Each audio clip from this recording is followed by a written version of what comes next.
नमस्कार, मैं आपके साथ विभा उपाध्याय और आप देख रहे हैं न्यूज़ 18 बिहार झारखंड का डिजिटल प्लेटफॉर्म। देश की सबसे बड़ी मेडिकल प्रवेश परीक्षा नीट, जिसे लेकर खूब सियासत भी हो रही है और सवाल भी खड़े हो रहे हैं। पेपर लीक के मामले में एक ऐसा मोड़ भी सामने आया जिसने जांच एजेंसियों को ही अपनी चिंता के दायरे को बढ़ाने की तरफ इशारा किया।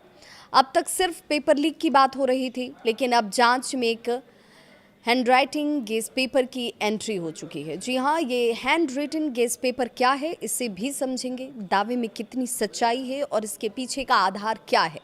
दावा ये किया जा रहा है कि यही वो कड़ी है जिसने पूरे नेटवर्क को जोड़ने का काम किया। सूत्र ये कहते हैं कि इस हैंड रिटन गेस पेपर की कॉपी कुछ चुनिंदा छात्रों तक परीक्षा से पहले पहुंचाई गई थी। सबसे चौंकाने वाली बात ये कि इस गेस पेपर में मौजूद कई सवाल बाद में असली पेपर से बिल्कुल मेल खाते हुए नजर आए। यानी अब सवाल सिर्फ पेपर लीक का नहीं, बल्कि उस पूरे सिस्टम का है जहां पहले से सवाल तैयार करवाए गए, उन्हें सीमित लोगों तक पहुंचाया गया और फिर एक संगठित तरीके से पूरा खेल खेला गया। अब जांच एजेंसियों की नजर एक ऐसे नाम पर टिकी हुई है जिसे लेकर कई बड़े दावे तक सामने आ रहे हैं। कुलकर्णी, जी हाँ, बताया ये जा रहा है कि कुलकर्णी नाम का ये व्यक्ति पेपर सेटिंग और कुछ स्पेशल क्लासेस से जुड़ा हुआ था। जांच में ये भी बात सामने आई कि जिन क्लासेस में कुछ खास टॉपिक्स पर फोकस कराए गए, वही सवाल बाद में लीक पेपर से मिलते जुलते पाए गए। यहीं से जांच और ज्यादा गंभीर हो गई। एजेंसियां अब इस बात का पता लगाने में जुटी हैं कि आखिर ये सिर्फ संयोग था या फिर पहले से तैयार किया गया एक पूरा प्लान। लेकिन कहानी यहीं खत्म नहीं होती। सूत्रों ये भी कहते हैं कि गेस पेपर बाद में एक सीक्रेट ग्रुप तक भी पहुंचाया गया। इसी ग्रुप के जरिए सवाल और उनके जवाब चुनिंदा लोगों में शेयर किए गए। अब एजेंसियां उस ग्रुप के हर एक सदस्य की पहचान करने की कोशिश में हैं।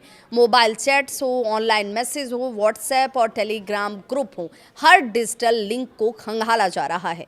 जांच एजेंसियों का ये मानना है कि ये मामला सिर्फ एक गेस पेपर का या फिर कुछ छात्रों तक सीमित नहीं है। इसके पीछे एक बड़ा नेटवर्क काम कर सकता है, जिसमें कोचिंग कनेक्शन होंगे, पेपर सेटिंग हो सकती है, डिजिटल चैनल्स हो सकते हैं, सब कुछ इसमें शामिल हो सकता है।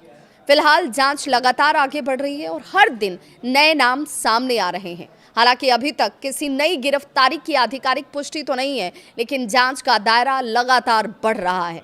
इस पूरे मामले ने लाखों छात्रों और उनके अभिभावकों की चिंता को बढ़ा दिया है, क्योंकि नीट सिर्फ एक परीक्षा नहीं, बल्कि लाखों छात्रों के भविष्य का सवाल है। अब सबसे बड़ा सवाल तो यही कि क्या ये सिर्फ कुछ लोगों की साजिश थी या फिर नीट जैसी बड़ी परीक्षा के पीछे कोई बहुत बड़ा नेटवर्क काम कर रहा था। और सबसे अहम कि जांच एजेंसियां इस पूरे खेल के असली मास्टरमाइंड तक पहुंच पाएंगी। ऐसे ही सवाल जो हैं वो आम लोगों के जहन में है, स्टूडेंट्स के मन में, अभिभावकों के मन में है, जो साल दर साल मेहनत करते हैं इस उम्मीद के साथ कि उनकी मेहनत परीक्षा के साथ रंग लाएगी। लेकिन ऐसी घटनाओं के बार बार होने से आत्मविश्वास हिलता है, सिस्टम पर भरोसा कमज़ोर होता है। लेकिन सरकार और व्यवस्था चलाने वाले बार बार ये दावा कर रहे हैं कि अब परीक्षा फुल प्रूफ होगी, बच्चों के भविष्य से कोई समझौता नहीं होगा। इसे लेकर आपकी क्या है राय? अपनी राय कमेंट सेक्शन में ज़रूर साझा करें।